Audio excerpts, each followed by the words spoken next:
So, I recently got my hands on Hogwarts Legacy, and I was excited.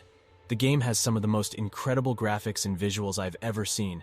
It really feels like you're walking through the halls of Hogwarts and exploring the wizarding world. However, as I played more, I found that some of the quests can get a bit repetitive and monotonous. Don't get me wrong, there are some truly amazing moments in the game, but I did find myself losing interest at times, and I still feel that Studio could have worked better.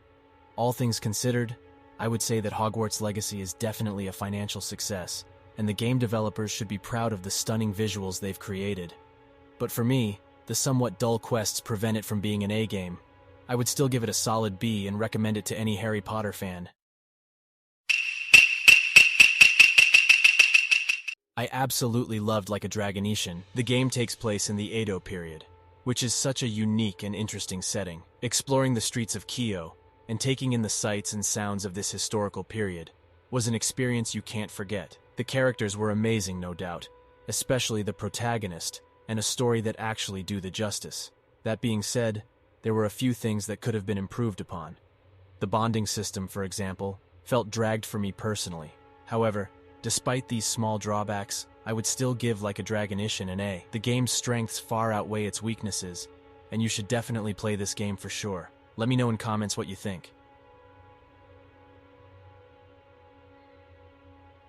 Keeping the game's horniness aside, Atomic Heart was a valiant attempt to create a unique and captivating world. The game's setting in a communist utopia or dystopia society is a refreshing take on the genre. The game certainly has its moments, with its unique blend of action, but it is not without its flaws. One of the game's major shortcomings is the lackluster protagonist. The character fails to make a strong impact and lacks depth and development. It might be a hot take, but I believe protagonist could have been improved. Additionally, the game's design could have been better, with some clunky mechanics that detract from the overall experience. That being said, the game's creators clearly had a lot of ambition and were excited to try new things. While not everything may have succeeded in this game, the potential for the studio to improve and grow is evident.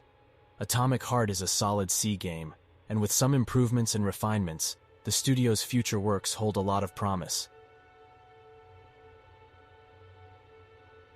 Sons of the Forest truly surpassed my expectations, and it's definitely a standout game when it comes to survival games. The game developers made an excellent decision by adding NPCs to the game, which enhances the immersive experience. The graphics are fantastic, with stunning visuals that truly transport you into the game's environment. Additionally, the sound design is impressive, with a fantastic audio experience that adds to the game's overall atmosphere. All in all, it's an A game, and I would highly recommend it to anyone looking for a thrilling survival game that delivers on both gameplay and immersion. If you still have doubts, you can watch my review of it. The link is in description.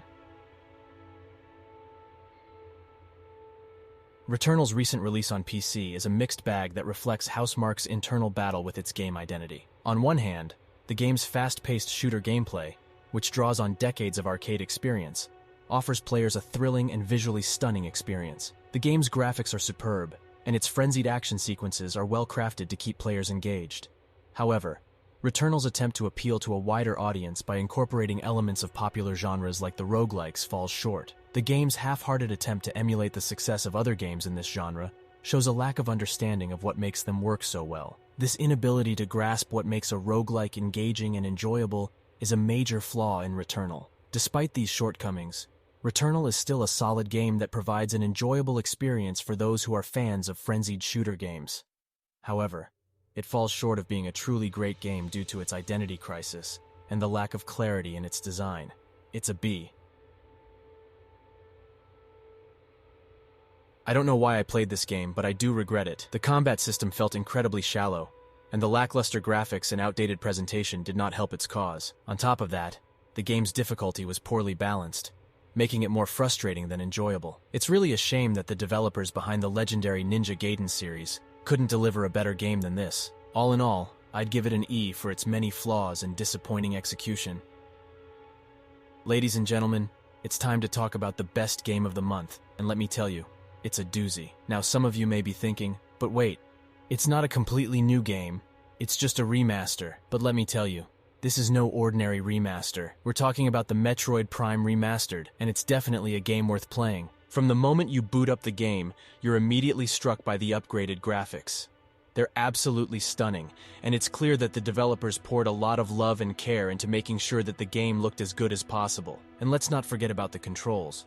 They're top-notch as well. The controls in the original Metroid Prime were a bit clunky, but the remastered version makes everything feel much smoother and more intuitive. Now, if you're a fan of the original Metroid Prime, you're probably wondering if this remastered version is worth playing. The answer, my friends, is a resounding yes. The improvements made to the graphics and controls alone make it worth playing, but there's also a sense of nostalgia that comes with revisiting such a beloved game. For those of you who haven't played the original Metroid Prime, you're in for a real treat. This game is a masterpiece, plain and simple. It originally released on the GameCube back in 2002, and it was praised for its immersive world, challenging gameplay, and incredible soundtrack. The remastered version brings all of that back, but with a fresh coat of paint that makes it feel like a modern game. In conclusion, if you're a fan of Metroid, or just a fan of great games in general, you owe it to yourself to check out Metroid Prime Remastered.